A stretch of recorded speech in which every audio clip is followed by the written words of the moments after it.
இன்னைக்கு நம்ம lunch series number 2ல வந்து மிளகு சாம்பார், பச்சைப்பயிறு போட்ட வாழைப்பூ பொரியல், வெண்டைக்காய் பொரியல், ரசம் தான் பண்ண போறோம். ஸோ அதுக்கு ஃபர்ஸ்ட் வந்து நான் துவரம் பருப்பை வேக வச்சுட்டு அதில் கொஞ்சமாக மிளகாத்தூள், கொஞ்சமாக உப்பு போட்டு அதை கடைஞ்சி வச்சுக்கிறேன். இன்னொரு கடாயில் எண்ணெய் விட்டுட்டு கடுகு, பூண்டு, கருவேப்பிலை போட்டு இதை நல்லா வதக்கிக்கலாம்.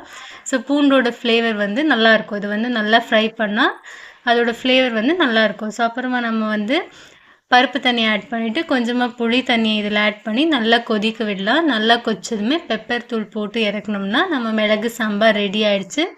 நெக்ஸ்ட் வந்து நம்ம வெண்டைக்காய் பொரியல் தான் பண்ண போகிறோம். அதுக்கு ஒரு கடாயில் எண்ணெய் விட்டு கடுகு போட்டு வெண்டைக்காவை நல்லா ஃப்ரை பண்ணிக்கலாம்.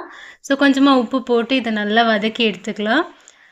அது நல்லா வதங்கினதுமே கொஞ்சமாக வெங்காயம், கொஞ்சமாக தக்காளி, கொஞ்சமாக வந்து வீட்டு மிளகாத்தூள் ஆட் பண்ணிவிட்டு கொஞ்சமாக தண்ணி ஊற்றி அதை நல்லா வேக வச்சு எடுத்துக்கலாம். ஸோ இது வெந்ததுமே நம்ம வெண்டைக்காய் பொரியல் வந்து ரெடி ஆயிடுச்சு.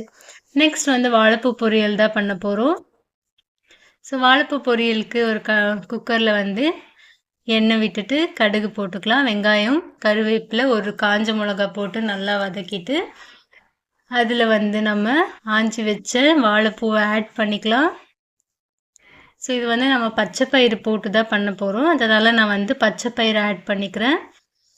பச்சைப்பயிரை போட்டு கொஞ்சமாக உப்பு போட்டுக்கலாம். கொஞ்சமாக மஞ்சள் தூள் போட்டு கொஞ்சமாக தண்ணி விட்டு 2 விசில் வர அளவு குக் பண்ணி எடுத்தோம்னா நம்ம வாழைப்பூ பொரியல் வந்து ரெடி ஆயிடுச்சு. ஸோ கண்டிப்பாக நீங்களும் ட்ரை பண்ணி பார்த்துட்டு உங்களுக்கு பிடிச்சிருந்தா மறக்காமல் சேனலை சப்ஸ்கிரைப் பண்ணிக்கோங்க.